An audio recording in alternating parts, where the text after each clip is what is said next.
हिरण्यकशिपु ब्रह्मांड को आतंकित करता है। हिरण्यकशिपु की तपस्या से भगवान ब्रह्मा बहुत संतुष्ट थे, जो करना मुश्किल था। इसलिए जब आशीर्वाद के लिए याचना की गई, तो उन्होंने वास्तव में उन्हें प्रदान किया, हालांकि वे शायद ही कभी प्राप्त किए गए थे। राक्षस हिरण्यकशिपु इस प्रकार रहा है। भगवान ब्रह्मा द्वारा आशीर्वाद और एक चमकदार सुनहरा शरीर प्राप्त करने के बाद वे अपने भाई की मृत्यु को याद करता रहा और इसलिए भगवान विष्णु से ईर्ष्या करता रहा। हिरण्यकश्यप पूरे ब्रह्मांड का विजेता बन गया।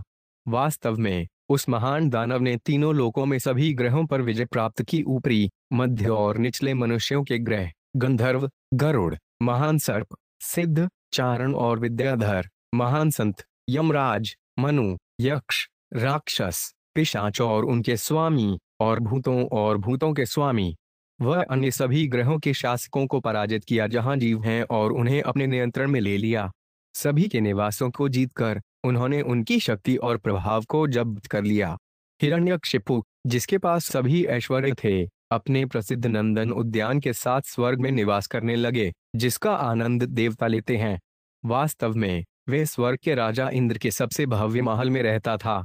महल सीधे देवता वास्तुकार विश्वकर्मा द्वारा बनाया गया था और इतनी खूबसूरती से बनाया गया था मानो पूरे ब्रह्मांड के भाग्य की देवी वहां निवास करती हों।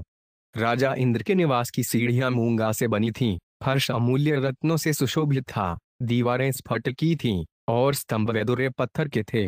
अद्भुत छत्रों को खूबसूरती से सजाया गया था, आसनों को माणिकों से सजाया गया था और रेशम के बिस्तर जैसे झाग के सामान सफेद मोतियों से सजाए गए थे। महल की स्त्रियां, जिनके सुंदर दांत और सबसे आश्चर्यजनक रूप से सुंदर चेहरे थे, महल में इधर उधर घूमती थीं। उनके घुंघरू मधुर रूप से झनझनाते थे और रत्नों में अपने स्वयं के सुंदर प्रतिबिंब देखते थे। हालांकि देवता बहुत हैं, बहुत उत्पीड़ित। हिरण्यकशिपु के चरणों में झुकना पड़ा, जिसने देवताओं को बहुत गंभीर रूप से और बिना किसी कारण के दंडित किया। इस प्रकार हिरण्यकशिपु महल में रहता था और सभी पर कठोर शासन करता था। हिरण्यकश्यप हमेशा तेज महक वाली शराब और शराब के नशे में रहता था और इसलिए उसकी तांबे की आंखें हमेशा लुढ़कती रहती थीं। फिर भी क्योंकि उन्होंने रहस्यवादी योग में महान तपस्या की थी, हालांकि वे घृणित थे। तीन प्रमुख देवता भगवान ब्रह्मा, भगवान शिव और भगवान विष्णु के अलावा सभी ने उन्हें विभिन्न लाकर उन्हें प्रसन्न करने के लिए व्यक्तिगत रूप से पूजा की। अपने हाथों से प्रस्तुतियां। अपनी व्यक्तिगत शक्ति के बल पर हिरण्यकशिपु ने राजा इंद्र के सिंहासन पर स्थित होने के कारण अन्य सभी ग्रहों के निवासियों को नियंत्रित किया। मानो हिरण्यकशिपु के भय से पृथ्वी ग्रह, जिसमें 7 द्वीप हैं, ने बिना हल चलाए खाद्यान्न पहुंचाया।